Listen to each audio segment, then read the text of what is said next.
Спасибо. Спасибо вам. Так, с нами ли Рейтер? Да, добрый день, Мария Здравствуйте. Владимировна. Да. Канцлер Германии Олаф Шольц допустил проведение новых переговоров об урегулировании ситуации в Украине. В частности, Шольц сказал, что для того, чтобы вооруженный конфликт прекратился, цитата, необходимо говорить. Готова ли Россия к ведению этих переговоров и в целом как они Извините, это можно пожалуйста, а можно прокомментировать? спросить, я, не имея возможности спросить у господина Шольца, хотела бы спросить у вас, коль скоро вы его цитируете, переговоры с кем? С Россией.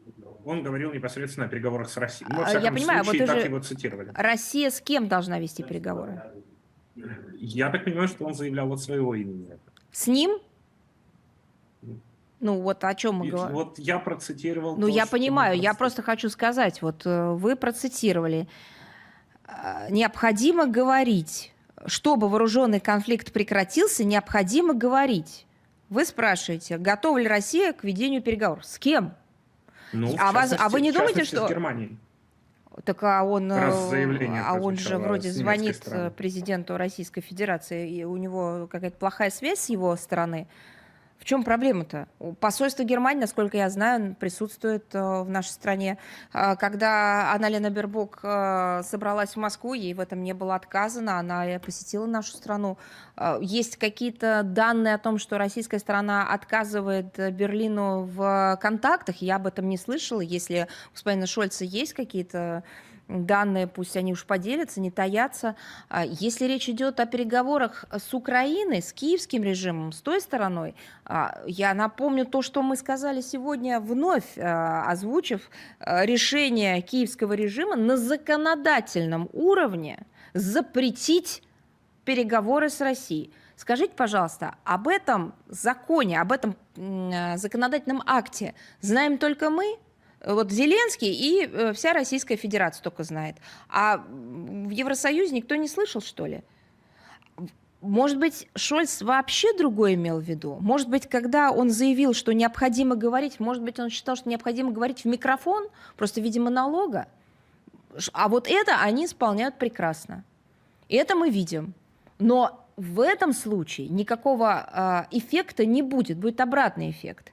Если говорить в виде монолога, друг друга обвиняя, и при этом поставлять вооружение киевскому режиму и, так сказать, наускивать его и подзуживать, никаких позитивных результатов не будет. Спасибо. Так что вот. Но если вы поймете, что конкретно он имел в виду, то я с удовольствием детализирую свой ответ.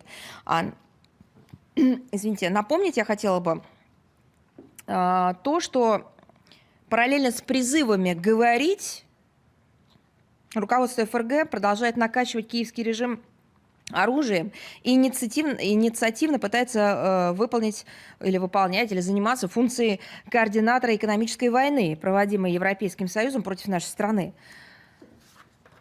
Германия, по сути, собственноручно сделала себя стороной конфликта и поэтому не может рассчитывать на роль честного брокера. Если она хочет от себя вести какие-то переговоры, еще раз говорю, никаких проблем нет, пожалуйста, пусть обозначит какую-то свою позицию, свою роль. Ну, еще раз говорю, мне неизвестно о том, что им бы было отказано в контактах с российскими коллегами. Если речь идет о каких-то умозрительных, потенциальных переговорах, я, правда, еще раз, давайте, может быть, вы уточните у германской стороны, что они имели в виду. Но при этом, на мой взгляд, есть еще одна возможность или еще один вариант того, что же на самом деле имел в виду господин Шольц, заявляя, что нужно говорить. Может быть, он имел в виду, что ему нужно говорить с Меркель? После ее откровений, которые она сделала в интервью Zeit. Может быть, с этого действительно начать Берлину?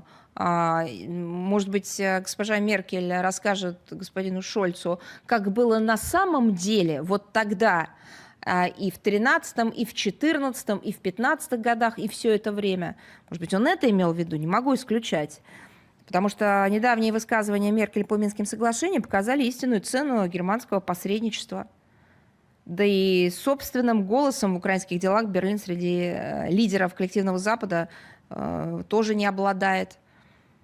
Если предыдущий германский тяжеловес заявил, что никаких возможностей, там, желаний, намерений, нужд, возможностей не было все это с их позиции реализовать, то человек, который недавно пришел к власти в Германии, я думаю, уж точно вряд ли все это будет под силу, хотя, еще раз, нужно понять, о чем шла в принципе речь. Но главное, мы же видим, что ни одна инициатива, которую выдвигает Берлин, или ни одна роль или функция, которую они пытаются на себя примерить, не реализуется без согласия или согласования с Соединенными Штатами Америки. Поэтому какова ценность их индивидуального качества – это большой вопрос. Соответственно, зачем тратить время на тех, кто не способен самостоятельно принимать какие-либо решения?